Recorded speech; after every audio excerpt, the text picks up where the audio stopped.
So the case study that I have chosen is a lady who, she's still on the E-Programme. She's on the 12 module course.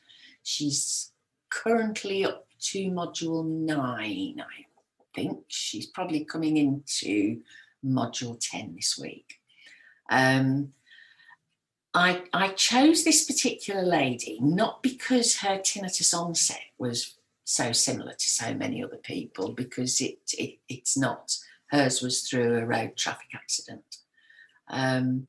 But the way she has progressed, the way she started and the way she's progressing really reflects how the majority of people start and then where they get to.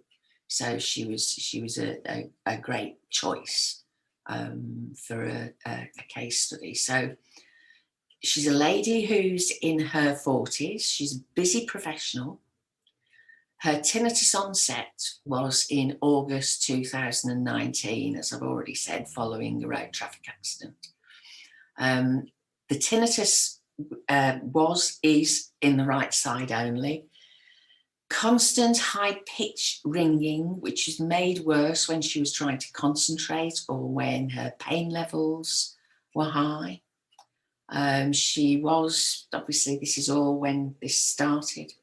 When she came to me originally, which you'll see in a moment, but I'm pretty sure it was January. Prior to the accident that she had in August 2019, she had used meditation in the past, but she was unable to use it after the accident because the ringing was just intolerable. Her word, not mine.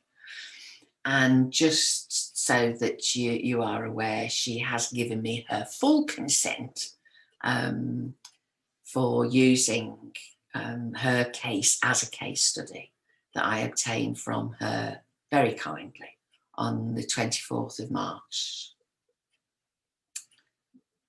So these are her initial measures when she first started. The initial measures, the TFI, the Tinnitus Functional Index, is the main one. I'll come to why in a couple of slides' time. But her TFI at the outset was 69.6%. So with the TFI categories, that lands in category 4. Her THI, which is, most of you are probably familiar with that one if you're not familiar with the TFI, the Tinnitus Handicap Inventory. She scored 86% with that, which is a THI category 5. And then her anxiety levels were, with the GAD 7, was 13. So those were her initial measures when she first started on the 12 module CBT for Tinnitus E-Programme. Now, by the time she had reached module 6, so she was into her 7th week, you can see what's happened. The TFI has reduced from 69.6% down to 38. So she's gone from category 4 down to category 3, big problem to a moderate problem.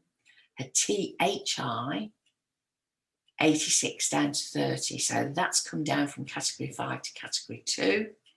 And her GAD 7, the anxiety measure, that has pretty well, it's more than halved to 6 from 13. So she's gone down from moderate to mild anxiety.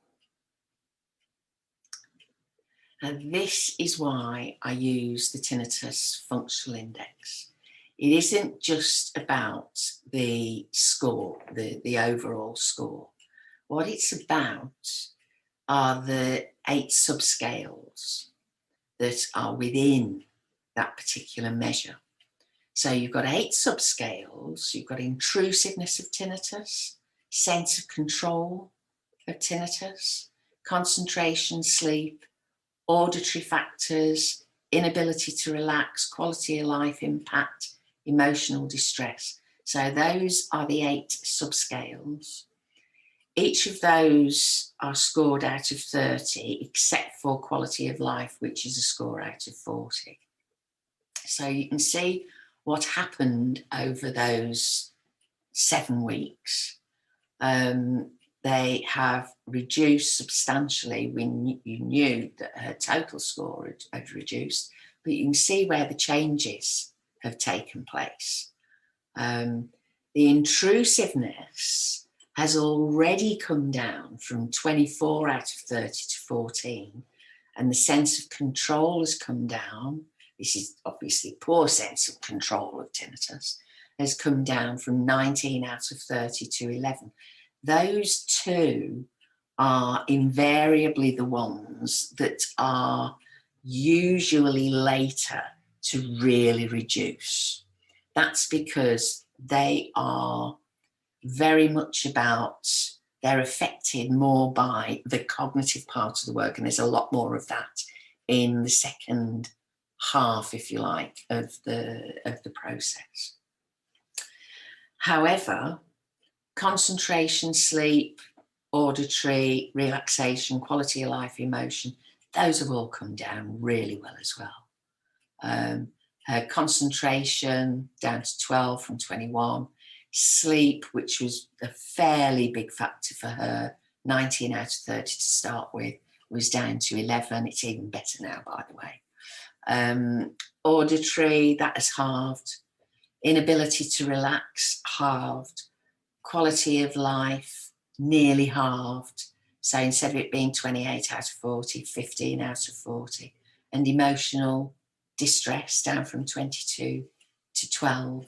So what these do, they show these subscales, what they are able to demonstrate. They're able to demonstrate where the improvements have taken place and by how much. But they also show what is still left to do. So when I see these, when they're part way through, as with these module 6 measures, then I know when somebody's on track, or when I need to actually give them a nudge and say, I suggest that you do a little bit more of whatever it is because of so-and-so, so-and-so. And so I'll pick up on that kind of thing. And obviously, if people have got questions about it, then they come to me and they ask. Because as well as there are 2 one-to-one appointments that people have throughout the course. But there's also email support, and they're sending in logs, and so I know what's going on with everyone because they tell me, which is great. And it's also what keeps them going, it's the interaction. So that is really why I use the tinnitus functional index. It's because of the comparative depth of information that is available through it. Okay, so here is an early example of a relaxation log that this lady sent through. So this was just on the 14th of January. You can see that how relaxed was she before the practice? 1 out of 10. How relaxed was she after the practice? 3 out of 10. So there was a tiny improvement, but those scores obviously are low. So she's struggling. And you can see the comments that she's included here. Had constant headaches throughout the day and pain in my neck. Difficult to relax, broken sleep, was woken by headaches, ringing exceptionally loud. Another one from the 14th, the physiological exercise that she was doing. How relaxed was she before the practice? 1 out of 10. How relaxed was she after the practice? She managed to get a 4 with that one. She'd taken a painkiller prior to the exercise to calm headaches and neck pain, but her head was still very heavy, but the exercise had helped a little. Ringing was raging, sounding like fire alarms. So very early examples of the relaxation logs from this lady. So if we move now to a more recent log, this was from the 7th of March. She's still doing the breathing exercises, but she's moved now into additional forms of relaxation, as happens in the process. So she's used the guided relaxation recording. She's also used autogenic relaxation, and you can see the difference, what she's achieved in the intervening weeks. So how relaxed was she before the practice? She was at a 7. How relaxed was she after the practice? A 9. Comments, I continued with the breathing exercises. These have also helped me with introducing running again into my routine. Autogenic relaxation are amazing. I find I use it at least 3 times a day. She did say to me when I asked her permission to use this, she said, "Are you going to show all my bad spelling?" So she uses her phone apparently. So she has the same trouble as most of us with fat finger, I think. I find I use it at least 3 times a day. Today I did the guided relaxation a bit earlier, as on the past few occasions I've ended up falling asleep halfway. Therefore, done it earlier and maintained my focus. Tried the mind switching a few times and getting better at this. Still working on ACT. ACT, for those of you who don't know, it's acceptance and commitment therapy, which is one of the 3rd wave CBT processes. That's because although I predominantly use CBT, I intersperse other forms of cognitive therapy. So she's still working on ACT. Interesting, as I seem to be thinking more about visualizing things I plan to do. Today, I use the meaning adjuster with my husband to help him get clarity on his challenges. So she's even helping her husband now. The meaning adjuster is a tool that I use that helps people basically work out their thought process. Where are these horrible feelings coming from? What cognitive distortions am I using?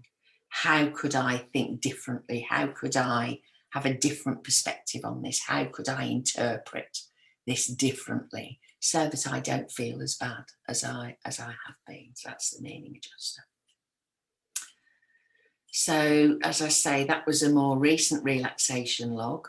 And then this one was something that she sent to me in her progress check, which was after module 8 of the 12 modules. So this was the 17th of March. I have thought about any issues and resolved it quickly using the meaning adjuster, but don't seem to use it for tinnitus frequently. Tinnitus comes into mind rarely. If it does, I use the breathing and mind switching to shift focus, and it works for me. The meaning adjuster quickly puts things into perspective. I have stopped using calm earplugs completely, not used them for over 3 weeks. I still find the relaxation more powerful, as occasionally I think my anxiety goes up, but upon reflection, overall, I'm a lot calmer. I handle my tasks and work without feeling overwhelmed or stressed. I don't have negative feelings towards tinnitus anymore. I believe it's because I've been disciplined with the relaxation, both autogenic and guided. I do the breathing exercise without realising, which many people report that. I will continue to use the meaning adjuster for anything that causes me concern. It can apply to anything. It's a great tool. So she has reached module 8 of the 12, and you can see the difference that she has made. Now, this doesn't come about through doing nothing. She's put a great deal of effort into making these changes, but she's feeling so much better for it, and better to put effort into something where you're going to benefit rather than to use all your energy and effort into struggling and to doing battle with tinnitus. Something I have said for years is, if there's one thing in this world you do not take on to battle with, it's tinnitus, because that actually encourages it to be more intense. It encourages it to be more on your mind, because you are attributing such significance and such meaning to it.